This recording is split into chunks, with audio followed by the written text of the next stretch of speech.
No sea urchin can resist the temptation of a piece of seaweed. High-end ingredients often only need the most common way of eating. This pure, natural, and pollution-free algae plant is rich in a variety of nutritious trace elements and is the favorite of every sea urchin. After being silent for several months, the seabed finally ushered in the first ray of spring sunshine. When the sunlight penetrated the seawater and shone on the seabed, countless starfish began to crawl towards the highest point of the seabed. In the breeding season, when the water temperature and other conditions are suitable, female starfish will discharge eggs through the ovaries growing on both ends of the tentacle, and male starfish will discharge sperm from the high bay of the tentacle.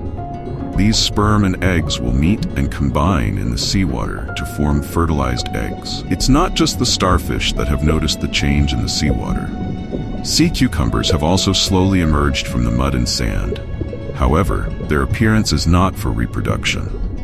The sides of the sea cucumbers are covered with transparent tentacles. They use these tentacles to capture starfish eggs floating in the seawater to obtain the nutrients they need. The sea cucumbers hiding in the cracks of the rocks are also vulnerable to starfish eggs. Their restless anus is also their mouth. When they sense a large number of starfish eggs floating in the seawater, the sea cucumbers will reach out and frantically catch this delicacy. Each starfish can discharge millions of eggs at a time. This is an annual feast for the sea, and many marine creatures can benefit from this feast. The changes brought by sunlight to the seabed are more than that. Seaweed is also photosynthesizing crazily. These giant seaweeds can grow half a meter high every day, and the longest can grow to 50 to 60 meters.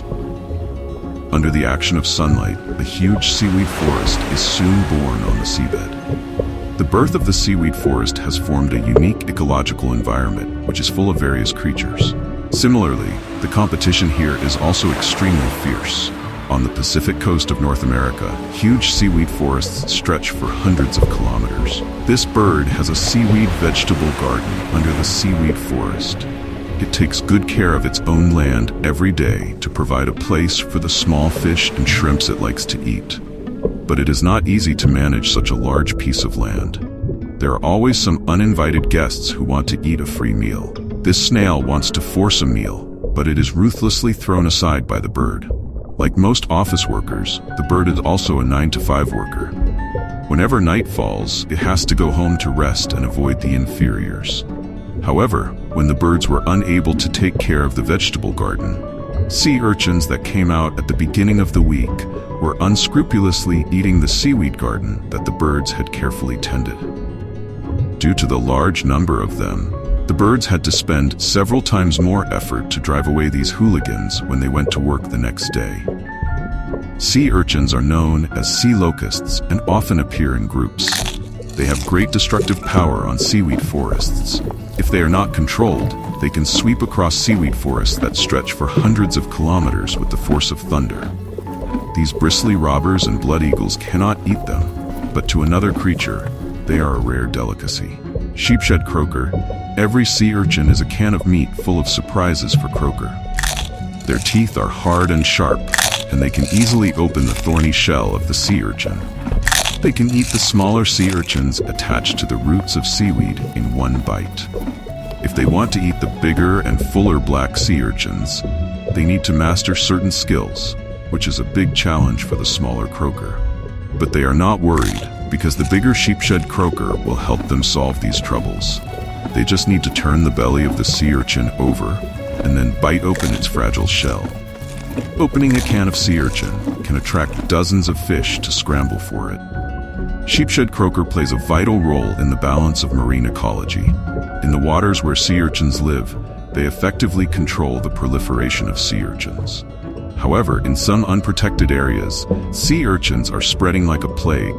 Their appetite is extremely crazy. Countless sea urchins are like seaweed crushers, just like the desert turning yellow. Wherever they pass, there is a mess. This has caused extremely serious damage to the marine ecosystem. The consequences are catastrophic. Countless marine creatures have lost their sheltered homes. Because they cannot swim, sea urchins often gnaw on the roots of seaweed attached to coral reefs first. Although these roots are also abnormally hard, Sea urchins have 5 sharper teeth, and they will be replaced every few months. After biting off the whole seaweed, they will continue to gnaw on the tender branches and leaves of the seaweed. On the Pacific coast of North America, countless seaweed forests are eaten up by sea urchins every year, leaving a barren land. The desolate seabed is occupied by millions of invertebrates, such as the sunflower sea star, which can grow to more than 1 meter in length. They use their tentacles to explore prey, and the sea stars under them flee wherever they pass. Groups of sea urchins sense the approaching danger, and they stack up to form a thick wall to prevent the sea stars from swallowing them. However, this is of no use to the huge sunflower sea star. The sea urchins, which have nowhere to escape, can only be slaughtered by the sea stars. The sunflower sea star will wrap the sea urchins whole and directly digest their soft tissues, and finally only the white skeleton of the sea urchins will be left.